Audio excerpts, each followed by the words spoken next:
Thank you. Hello, everyone. I want to first lift up the person that actually inspired my research. I was in an Inside Out class, and one of the women, she was casually talking, and she said, you know, we were reading these books in my other class, and there was an N-word in this book. And I didn't want to read it because I thought it was racist, all these other things, and she brought it up to the attention of the teacher. And the teacher says, we have to read it because it's a classic. So she ended up walking out. And then another person walked out with her. In the end, she ended up not getting her certificate of completion because of her act of resistance. So I wanted to preface this by saying she is the reason why I started this work, and she inspired me. So I feel as though she needs to be put out there. But I'm focusing on jails in particular, because a lot of research is done in prisons, because jails are short stay, people aren't there as long, and the jail I'm working at is a Mid-Atlantic jail. I'll say MAJ, you know, MAJ. And so what I'm doing there is I'm essentially talking to the women to see what their stages of consciousness is. So I want to start with my theoretical conceptualization. So I come from a historical materialist, Marxist, and intersectionality perspective. And so historical materialism is a macro theory, and it provides an analysis of the economy, state violence and control, and the stages of consciousness for political action. And intersectionality provides an analysis which focuses on the systematic oppressions of working class women.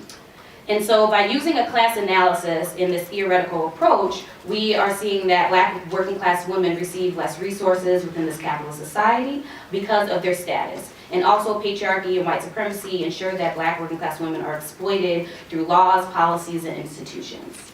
And so state violence is used to oppress communities and maintain social order within the working class, and has affected Black women differently than it has affected white women and Black men.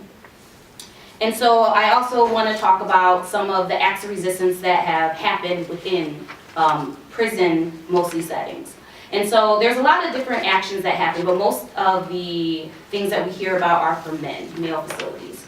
And so some of the actions that have occurred in women facilities include support groups, such as in New York State Maximum Prison. We have art that happens, and there's been a lot of art shows. There's also documentation of hunger strikes, refusing medical care, legal action, filing grievances, even leaving prison, journaling, and forging connections with people from outside. So these are some documented things that have resistance that women have done within correctional facilities.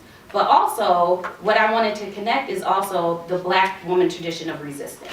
So, if Black women have resisted in a unique manner because of their standpoint in society. So, do they bring those traditions in with them when they go into these spaces, and specifically jails? And so, when they're in the jail, do they do the common things of psychological coping mechanisms, support groups, networking, and using art and their voices to try to change their material conditions and try to get better resources for them. And so an issue I've seen in the research is most of our research has focused on famous political prisoners, right? Not the everyday person that might be in jail for just a week. Did they do political action before? What do they do while they're there? Do people even want to do anything because they're only there for a week or whatever it is? Because usually it's going to be less than a year. And so while they're there, do they even want to protest? Is it going to behoove them to do that?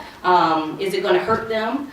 And so what I want to do is link together what their consciousness level is. So in Marxian tradition, there's 3 levels of consciousness. And so I want to know, are they heading towards class consciousness? Are they even thinking about unity between classes? Or are they thinking about just what this is the situation now, and I need to, change my material conditions now, or are we going to work together to try to overthrow or things like that? And so what I want to do within this paper, and I'm open to suggestions also, is I want to see what their stage of consciousness is, how they interpret their material conditions, and also this tradition of resistance, has it filtrated and it's so innate in them that they continue it once they're inside or outside. So, thank you.